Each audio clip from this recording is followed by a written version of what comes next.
Hello and welcome to the StoryGrid podcast. My name is Tim Grawl and I am a struggling writer trying to figure out how to tell a story that works. Joining me shortly is Sean Coyne. He's the creator and founder of StoryGrid.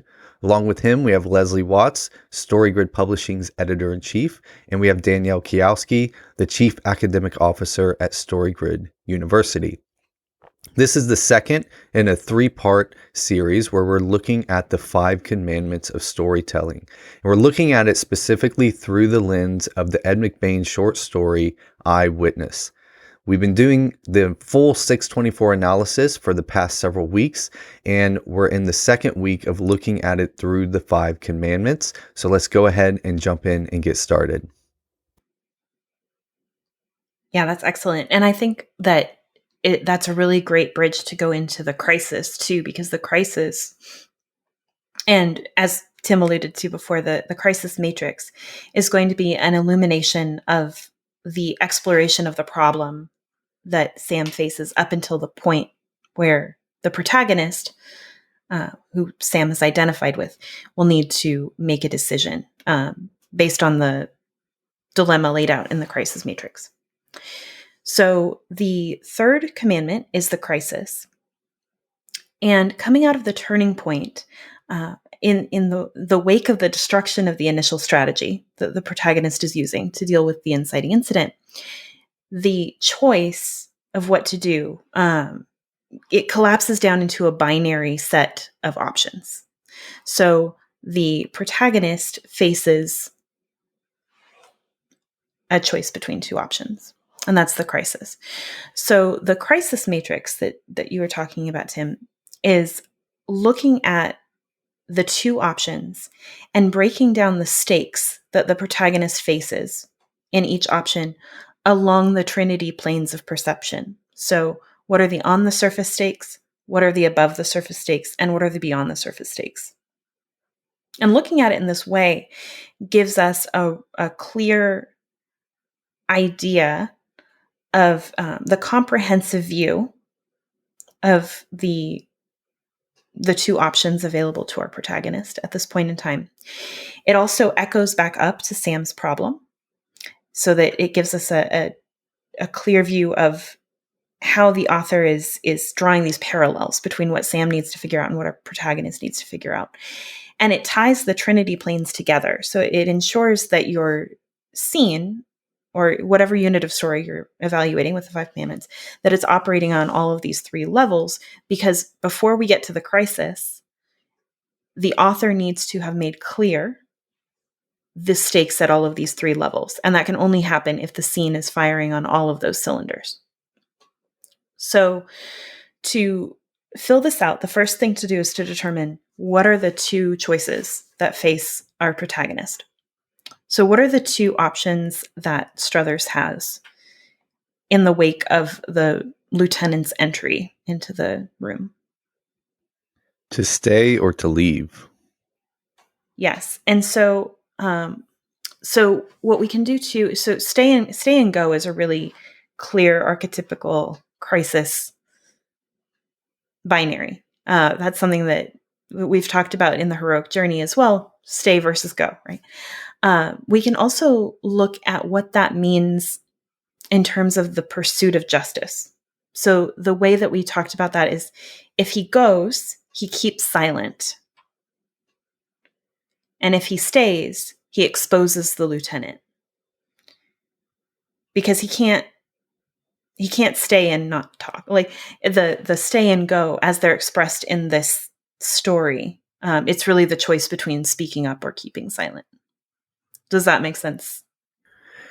Yeah, and again, I'm going to ask the same question, which is who are we looking at this through? Because in previous weeks when we talked about this, I kept having struggle wrapping my head around like the controlling idea, because in the manner that he leaves, he does serve justice, right? While keeping information that he wants to keep. So again, are we looking at this from Struthers? Is this like, okay, this is how Struthers is doing it? Is this Capelli, the author, is this the Sam? Because from any view outside of Struthers, at this point, it almost doesn't matter what he does. They're probably going to move closer to justice, because unless he's just like, I don't think with the crisis of, because of the way he freaks out and leaves, it shows everybody in the room, including the person Sam reading this report, that it's the lieutenant. So we move closer to justice, right? We've dealt with that in previous weeks. Yeah. He hasn't done that yet, though. I know. I'm just thinking in terms of like, when you start talking about, are we moving closer? By looking at the crisis through the lens of justice or injustice, I'm like, well, you see what I'm saying? Like, I don't know. Is it what Capelli thinks? Is it the author? Is it this? I mean, it seems to be our three choices are author, Sam, or protagonist.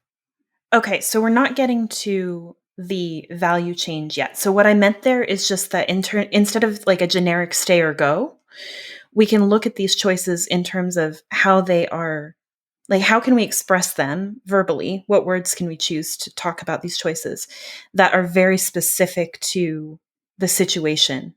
And that is tied up in genre. So that's why I'm just like trying to translate from stay or go to keep silent or expose the lieutenant, because that's a more specific action that is relevant to the global genre. But we're not trying to make choices yet about whether those progress more toward justice or not. That's a job for later, like the resolution. That's where we're going to find that out. So this is about the choice, the two choices, the two options that our protagonist has. So it's looking at Struthers and what he can do coming out of that turning point progressive complication. And then we're going to illuminate the stakes that face him at each of these Trinity planes of perception. And what that's going to do is that it's going to do the things that I talked about before about tying the scene together. But what it also does is it sets up the climax, which is going to be our next commandment, so that we understand what we're learning about Struthers from which one he picks. So we need to know what he knows and what he perceives as the stakes so that we can understand his character. And this is why we say avatar, because character is a very particular thing. Character is what's revealed when we figure out what the avatar values, how they prioritize things. It's their inner character. And that's what gets revealed when they make the decision between one of the two options in the crisis. So we're focusing in on Struthers and his perceptions and his information in the crisis matrix. Okay. It occurs to me that we might want to adjust those titles of the name of the second choice, because it's keep silent is our first choice, and then choice 2 is expose the lieutenant. But because, spoiler alert, he does that even though he keeps silent, and so choice 2 should probably be to like speak up or something like that. Should it just be stay and speak up, or leave and stay silent? Yeah, that makes sense. Yeah, that's good. And maybe I'm jumping ahead here, but how is that different from what's going to go in the on the surface boxes? Great question. Survive, thrive, derive. Yeah, so the way that it's different is that we're talking about this is a really common thing that happens when people are filling out the crisis matrix. So I think it's really important to go into and really clarify. When we name the choices, those are looking at the action that the protagonist would take in choosing that option. So keep silent, leave and keep silent, stay and speak up. Those are, as you said, on the surface actions. When we start filling in the boxes, this isn't about a restatement of the choice on that plane. Instead, it's about the consequences or the stakes or the potential costs, or the potential benefits at that plane of perception. So, how does, in an on the surface way, right? So, looking at the situation on the surface, what are the consequences of leaving and keeping silent? Leaving and keeping silent, the consequences are he stays safe. Him and his family stay safe from ramifications of speaking up. Yeah. Yeah, that's great. So then if he stays and speaks up, it's the inverse of that, right? Right, So he right. has Then he's in vulnerability. danger. Yeah. And his family is in danger. So that is one aspect of on the surface. What happens? So he comes in with the goal of exposing the criminal, right? And so that's a want that he has, is to illuminate the identity of the criminal. What happens in terms of that want with each of those options from Struther's informational situation at the point of the crisis? So then if he leaves, he doesn't get what he wants. And if he stays, he does get what he wants. Right. So the criminal remains concealed if he leaves. And if he stays, the criminal is exposed. Great. So those are the changes that we have for the on the surface situation. So those are the on the surface stakes at play in this crisis matrix. And then we'll do the same thing with above the surface. So above the surface is about the ramifications for the power that the protagonist has, the agency that the protagonist has, as well as their information processing system and how it impacts the way that they are thinking about the world and the way that their agency is interacting in the world. So it's power, agency, informational processing. So how would you, just taking this kind of one at a time, how does Struther's power, his ability to thrive, how is that impacted if he chooses to leave and keep silent? I feel like he retains power because he has information that he continues to have agency over the information. Yeah, exactly. Exactly. And yeah, and we called that retaining leverage, just because it's information that he can use in a particular way to keep himself safe, right? So, which is exactly what you're describing there. And then if he chooses to stay and speak up, then what happens in terms of his agency and power? Well, he gives that up, so he no longer has that leverage that he can pull. He's already done it.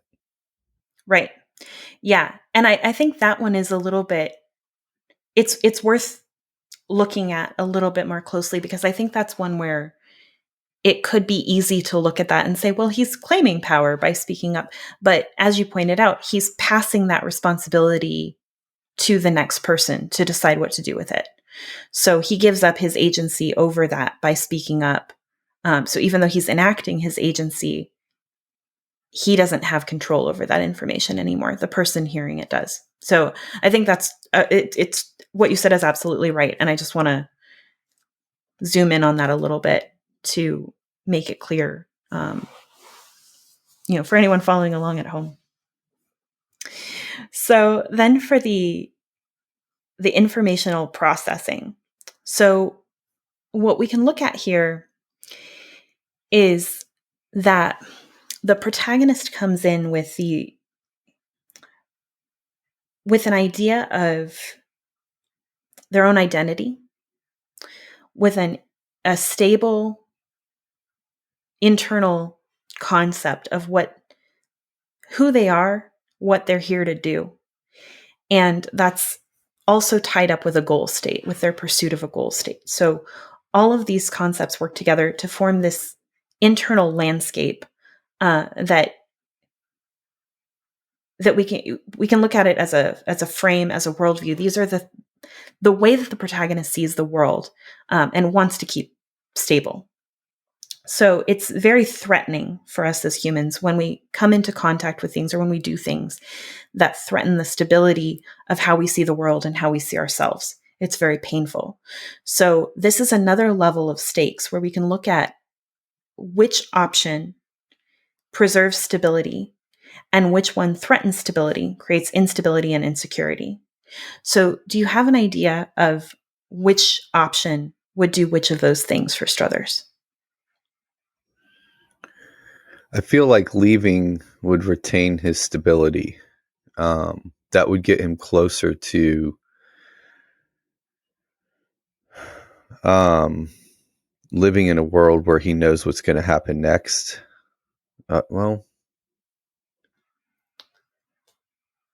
So what's his goal? Like, what does he think that he should do? Well, are we talking about his want of exposing a criminal, or are we talking about his want of protecting himself and his family? Right. So both of those are in play, but he has assumed the identity of a witness. So his goal is to expose the criminal. Yeah. Yeah. So the idea is, if he leaves, will he have internal conflict? Yes. Because he didn't reach the goal that he set out to reach. Right. Right. And so that's what we're getting at with that stability versus instability, is that his stability is compromised if he leaves, because he has this, we can call it cognitive dissonance, that he's acting in a way that is inconsistent with his view of himself in the world and his identity as witness that he's adopted. So, he may have gone through, like, we know that he comes in knowing that the police department is corrupt. So he's probably gone through some steps of turmoil and cognitive dissonance to get to the point where he even comes in. But he has adopted that identity. So now that's what's in play, is it's the most relevant thing in play at the time, is this identity that he has going as witness. And then on the other side, we have cognitive consonance, that he maintains his internal stability and his identity as witness. He keeps going with the decision that he's made to be a witness if he stays and speaks up. Can I just jump in here about this? Might be a helpful little trick. The above the surface is about truth, right? So if Struthers places truth as his highest, like, I always tell the truth, then what will he do? He'll reveal that the lieutenant is the killer, because he'll say, I'm that kind of person who always tells the truth. But then if he does that, his well-being and his family's well-being will be in jeopardy. So he has to make a choice. Is the truth more important than well-being in this circumstance? So if I don't tell the truth, I'm sacrificing truth for well-being. So he has to make a determination here, which is more important in this context, well-being or truth. So that's the stake at a sort of like a meta level. So if we're looking at on the surface and we had to sum it up in one word, it would be safety. And if we had to sum above the surface, it would be truth. Would you agree with that or no? Yes. Well, I wouldn't say safety. On the surface, I would say well-being, or the good for me, my family, the world. So is it better for the world? You're making a quantitative calculation. How many people will be victimized? If I can reduce the number of victims, then that's better than increasing the number of victims. So well-being is on the surface. Truth is, is truth being served or not served? Are truths being expanded, or are lies being expanded? And the trick here is that you can't say that there's a single answer for what well-being is or what truth is, because it's dependent upon the circumstances that that you're under. So you can't say that there's a single solution for well-being, a single solution for truth, or a single solution for that third thing we're about to talk about, which is beauty. I think just looking at that a little bit more, we have different ways of calculating and then different ways of prioritizing. So we can calculate differently within these virtues of like, this is the trolley problem of, should I switch the trolley and run over one person instead of 5 people? And in practice, when asked that question, people tend to answer that yes, you should flip the switch and hit the one person. But then you can make that calculation more complicated, and calculation in terms of figuring out the best way to fulfill that one virtue. So you're looking at well-being, you're looking at life. What happens when it is your family member? What happens when it is someone who is, highly valuable to society? Like if it's a doctor. So you can make all of these modifications to the trolley problem, and then it gets a lot harder. And then you start seeing differences in the way that people think about the value of lives. And when you're looking at different entries within these levels, within the planes, you're looking at differences in how we would think about the manifestations of that virtue and how we would place different value on them. And then you can also look at differences between the planes as differences between the virtues. And that's more of a prioritization problem than an optimization problem. So this tells you, in this circumstance, does my protagonist value truth above well-being, or well-being above truth, or beauty, all of these things. Because in this particular case, if we're looking at the on the surface, it's not like he's letting a murderer go that would like continue murdering people every weekend. Right? So it's much more about so the wife's already dead. So on the surface, he's choosing between the very real possibility that his family's well-being will be put at stake, and potentially nobody else's. Where then once we get to the on the surface and we're talking about truth and power and information processing, now he's thinking of it in terms of what is right. Right? So would that be another way of saying this, of like, well, my character as an avatar, my character shows through based on the decisions that I make. And so I'm now choosing between the truth of the fact that this is the person that did the murder and he needs to be held account for that. It's almost, so is he basically feeling the tension between the on the surface and the above the surface, right? Because if you just ask me a question and say, forget what the choice is. Choice A, your family's fine and nobody else gets hurt. Choice B, nobody else gets hurt. Like, like that's what I feel like he's asking on the surface is like, if you do choice A, you're guaranteed your family could get hurt and nobody else will get hurt. If you do choice B, your family could get hurt and nobody else will get hurt. Well, okay, I'm always going to do A if you're only looking on the surface. But what adds the tension is this above the surface level where now he's having to choose between Do you see what I'm saying? Like, that's the tension, is one choice gives him what he wants on the surface, but not what he wants above the surface, and then vice versa. Is that what is creating this tension? Right. So there are a couple of things in play. One is that there is some on the surface tension because we don't know that the lieutenant won't hurt anyone in the future. I mean, Struthers feels that he might get hurt. So at the point that the lieutenant has the capacity for violence, by allowing him to remain on the street, he is putting some amount of risk onto the community at large. It's not like as large as if Hannibal Lecter is out there and he shows that he kills at random, but it is a measure of risk.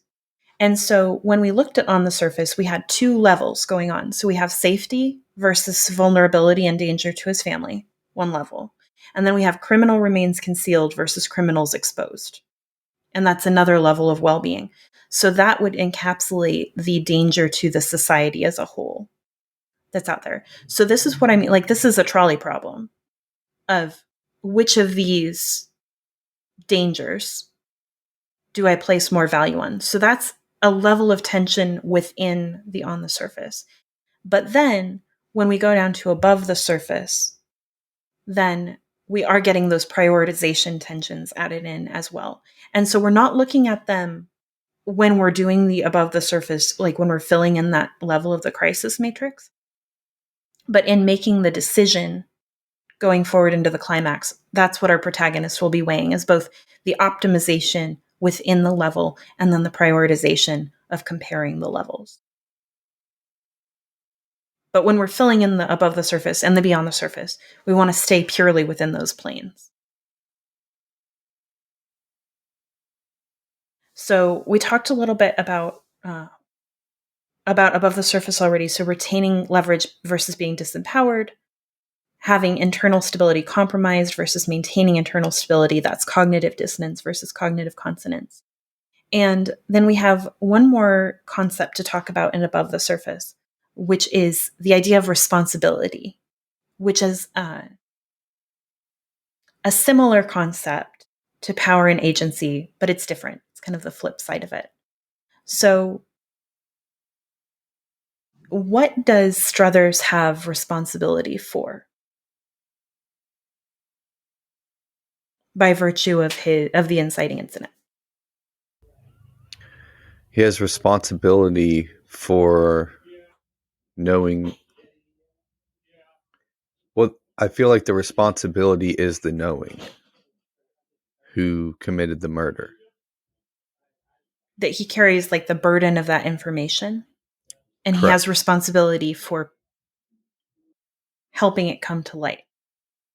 Well, I think he has the responsibility. The burden is choosing if, how, and when to bring it to light. Okay, sure. Yeah, I'm thinking of the burden as like the weight of carrying it around. Like he's the keeper of the truth, we could say, right? Yeah, well, that's what I'm thinking. It's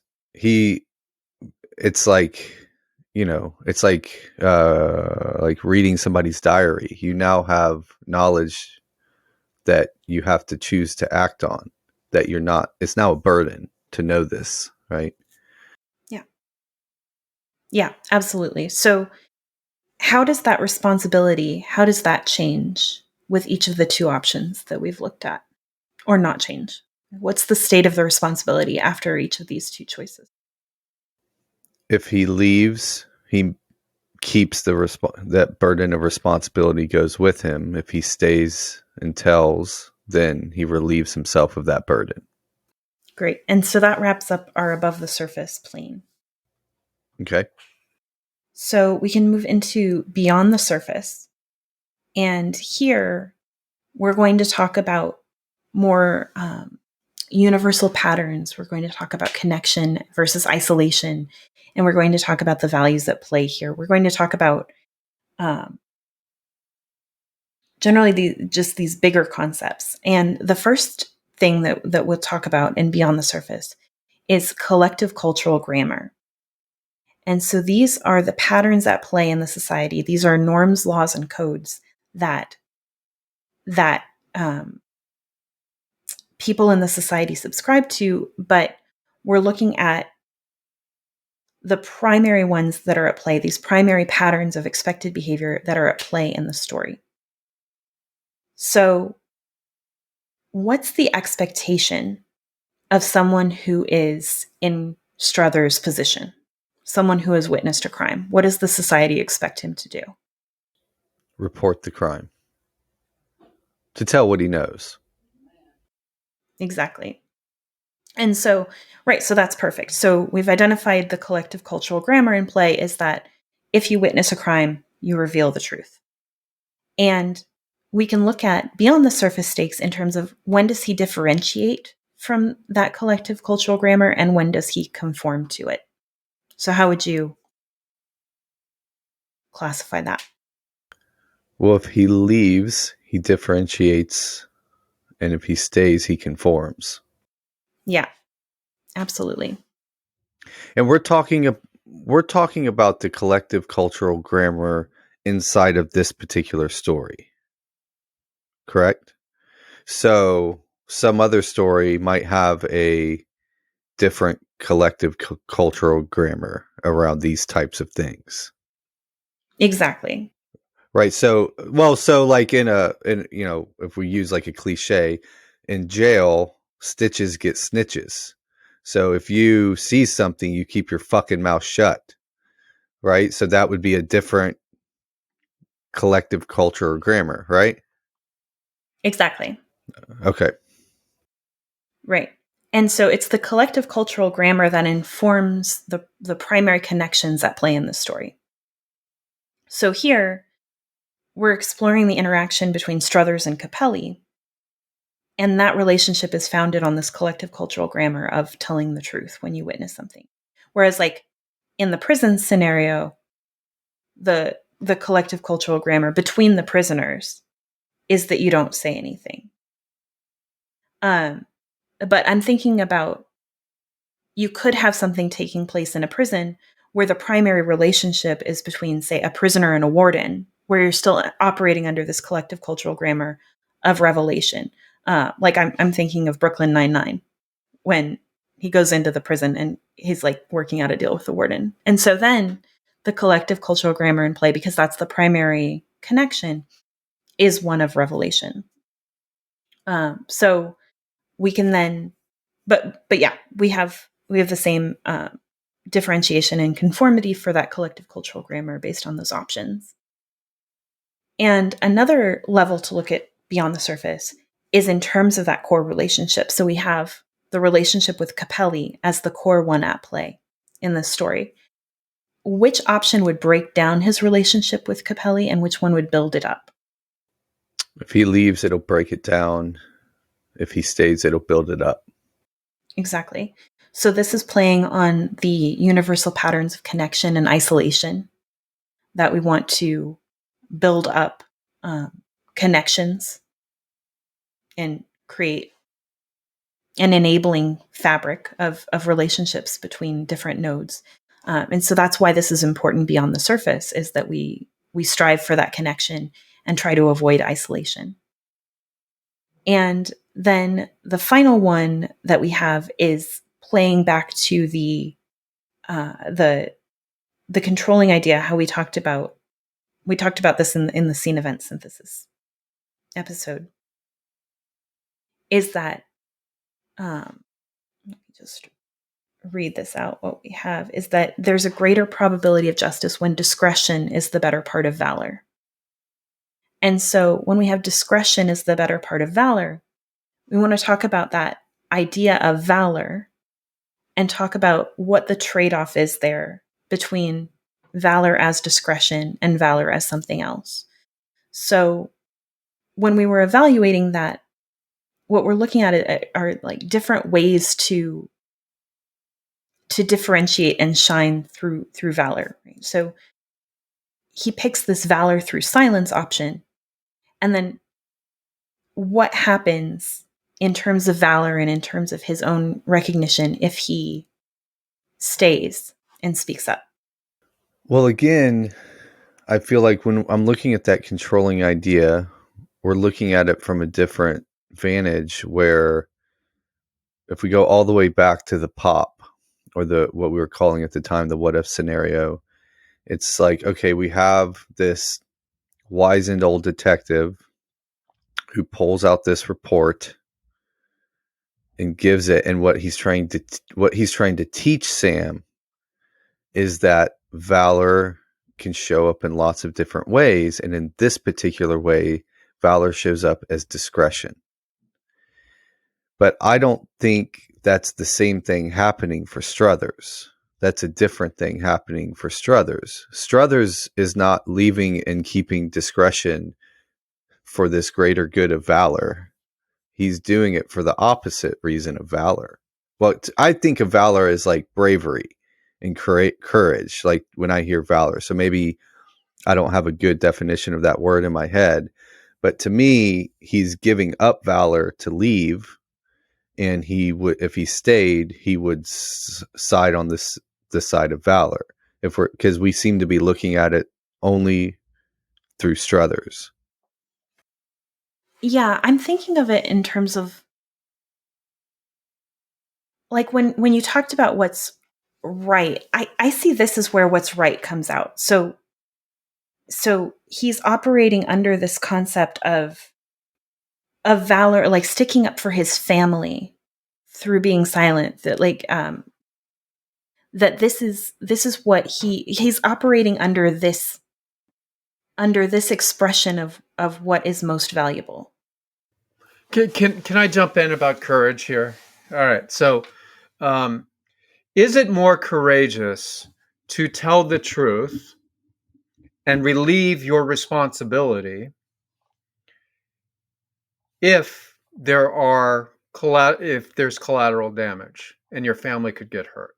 Or is it more courageous to have cognitive dissonance and withhold the information and protect your family? So you're going to feel terrible because you're carrying a burden, but you're going to safeguard other people. So you're sacrificing your internal integrity for the good of others. Is that courageous? Or is it more courageous to free yourself of your internal disintegration, but it makes more people more vulnerable to being hurt? That's how I would define courage, is having personal sacrifices for the greater good. Well, see, this is where I feel like I start to feel like, I'm sure I'm just not understanding it, but I feel like we're shooting at a moving target, because a couple questions ago, you're like, well, in this scene, the goal was to show up to give his testimony. So if he doesn't give his testimony, he's going to leave with this cognitive dissonance. But now we're looking at it through and that was a correction on me saying, yeah, but it puts his family at risk. And you're like, yeah, but in this scene, his goal, when he showed up, was to give his testimony. So that's what we're looking at. But now what you're saying is we're now looking at it through the lens of protecting his family, not this other goal. So I think this is where I start to just spin out in my head, is it's like, well, I understand what makes this such a good scene is there are competing goals. He can't get everything that he wants at the same time. But I feel like, well, if we're looking at valor through the standpoint of the goal of whether or not he tells what happened, then he went down on the valor thing when he left, but maybe he went up from the standpoint of his family, or maybe not. Maybe his family would stand with him and say, "Hey, we'll take the hit. You do what's right. Come home on your shield. That's not on the page. Holding your shield or on it." Okay, but you see, I mean, I don't know. See, all right. Hold on. I get it. But what you're doing is you're doing a reductionist argument. And what that means is that you're saying this is different than this, and this is different than this, and they never link. And there's no connection between well-being, truth, and beauty. And what I'm saying to you is complexity means that they have links. And so you can look at each level and you can think about each level, but you need to think of those levels in terms of the other two at the same time. And then what you do is you say, you add up well-being increased if leave, courage increased if leave. And then you see how many pluses are in each column and how many negatives are in each column. And instead of saying, well, we're just flip-flopping and flip-flopping, well, courage requires a consideration of the well-being of the increase of life, which, yeah, that does go to the, and it's circles, right? It's not a fractured, here's my answer here, here's my answer here, and here's my answer here, and I put them all together and I'm done. No, they're tightly bound together. So you have to be very careful and very disciplined in the way that you look at each of these levels, because they are tightly interconnected. But you still can say there's an emphasis for each of them, and then you can do, this is what makes a complex story, because we need to balance our understanding of well-being, truth, and beauty in very difficult circumstances, that there's no single answer. I can't tell you whether or not it's a good idea to rat somebody out or to keep the information to yourself, because it's dependent upon the context. So what we're doing in stories, and when we're looking and analyzing stories, is we're really trying to be very careful and to clearly delineate each of these levels. But we also have to be cognizant that they are tightly connected too. Because is it courageous to lie? Not really, but in this case, see, this blue band is what links the green and the red together.